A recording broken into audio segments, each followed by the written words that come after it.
Om Swastiastu.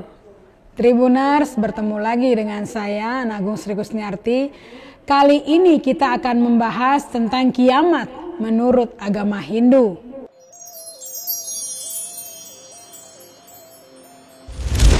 Nah, Tribuners, jika terjadi kiamat, kemana manusia pergi?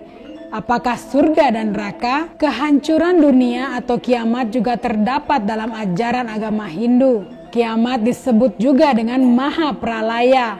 Keadaan Maha Pralaya adalah ketika dunia ini tersedot atau mengalami kontraksi bersatu dengan Ida Sang Yang Widiwasa atau Tuhan Yang Maha Esa. Dalam proses kiamat tersebut, Tuhan tidak lagi berwujud skala seperti tsunami, gempa bumi, dan sebagainya. Tetapi Tuhanlah yang memusnahkan alam semesta dalam wujud niskala. Dalam arti dunia beserta isinya akan hilang begitu saja. Ketika kiamat terjadi, saat itu Betara Brahma sebagai sang pencipta akan mengakhiri semua kerja atau karmanya. Dan beliau akan memasuki dunia yang disebut dengan Brahma Nata atau malam hari Brahma. Dunia yang ada saat ini merupakan Brahma Diwa atau siang hari Brahma. Satu hari Brahma disebut dengan Kalpa. Namun proses kiamat ini tidaklah secepat yang dibayangkan. Sebab siang hari Brahma melewati 14 yuga atau siklus. Nah, satu yuga itu terdiri dari 4 zaman, yaitu Kerta Yuga, Treta Yuga, Dwapara Yuga, dan Kali Yuga. Jadi untuk mencapai Maha Pralaya itu kita harus melewati 14 kali Kerta Yuga, 14 kali Treta Yuga, 14 kali Dwapara Yuga, dan 14 kali Kali Yuga. Lalu kemana manusia saat alam semesta ini kiamat? Terkait dengan Maha Pralaya ini, pandangan agama Hindu sangat berbeda dengan pandangan agama lainnya. Dalam pandangan agama Hindu, khususnya paham Siwa Siddhanta, dikatakan bahwa kita tidak perlu khawatir kalau dunia ini kiamat. Sebab ketika Maha Pralaya terjadi, tidak ada lagi surga dan neraka. Semua yang ada saat ini akan kembali bersatu pada Ida Sang Yang Widiwasa atau dalam kata lain disebut dengan moksa. Oleh karena itu, dalam pandangan Hindu secara eskatologis, dunia akhirat tidak usah dikhawatirkan. Kita tidak perlu khawatir kalau setelah kiamat yang jahat akan mendekam di neraka abadi, atau kalau yang berbuat baik akan mendapatkan tempat di surga abadi. Sebab dalam alam material habis, kembali kepada sumbernya Panca Tanmatra. Alam pikiran juga akan tersedot menuju alam Brahma, sebab masa Maha Pralaya ini adalah akhir dari semua ciptaan. Perlu dipertegaskan bahwa kiamat memang ada dan saat ini sedang menuju ke proses itu. Saat ini dunia baru di Swata Manu atau yang ketujuh. Oleh karena itu kita masih memiliki waktu 7 yuga lagi sebelum dunia ini kiamat.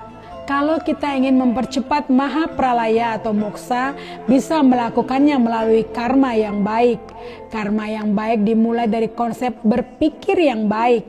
Bagaimana konsep berpikir yang baik dilakukan? Pertama, marilah mengonsumsi makanan dengan benar. Bagaimana cara memperoleh dan mengelolanya?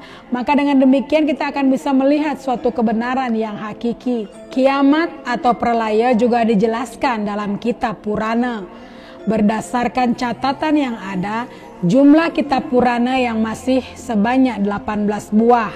Di antaranya Brahmanda Purana, Brahmawaiwarta Purana, Markandeya Purana, Bhawisya Purana, Wamana Purana, Brahma Purana atau Adi Purana, Wisnu Purana, Narada Purana, Bhagavata Purana, Garuda Purana, Padma Purana, Wahara Purana, Matsya Purana, Kurma Purana, Lingga Purana, Siwa Purana, Skanda Purana, dan Agni Purana. Kitab-kitab itu pada umumnya memuat tentang cerita yang bersifat tradisional atau kuno. Adapun isi pokok dari kitab Purana tersebut seperti dinyatakan dalam kitab Wisnu Purana 3, 6.24 yang terjemahannya Masa penciptaan atau pralaya di dunia tentang suku bangsa atau silsilah raja-raja masa Manu ke masa Manu berikutnya. Cerita tentang riwayat bangsa Surya dan bangsa Chandra.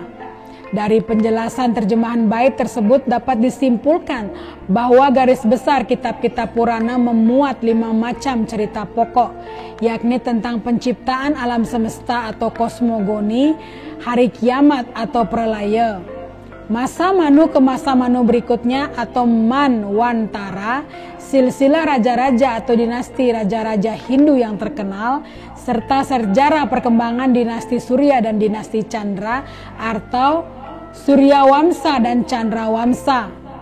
Dari berbagai sumber dijelaskan pula bahwa isi Purana satu dengan yang lainnya memiliki sifat kepanatikan sendiri, sehingga hendaknya kitab-kitab Purana ini dibaca, dipahami dan dimengerti secara sempurna. Kitab Wisnu Purana juga menguraikan tentang Dewa Wisnu yang menyelamatkan dunia beserta isinya melalui berbagai macam wujud awatara. Kitab Vamana Purana isinya menguraikan tentang Dewa Wisnu sebagai awatara yang berwujud orang cebol. Lalu Matsya Purana berisikan tentang upacara ritual keagamaan, filsafat, sejarah, silsilah para resi, cerita para dewa-dewi, bangunan suci dan cara pembuatannya serta wastu sastra. Agni Purana isinya tentang Vedanta dan ikonografi arca dan lain-lain. Raja Purana isinya menceritakan tentang Dewa Siwa. Selain itu, kitab Padma Purana juga dinyatakan sebagai sumber penulisan Kekawen Siwaratrikalpa karya Empu Tanakung. Sehubungan dengan Kekawen Siwaratrikalpa juga diceritakan dalam kitab Siwa Purana dan Skanda Purana. Nah, Tribuners, sekian penjelasan tentang hari akhir Mahapralaya atau kiamat. Akhir kata saya tutup dengan Parama Santi. Om Santi Santi Santi Om. Download Tribun X sekarang, menghadirkan lokal menjadi Indonesia.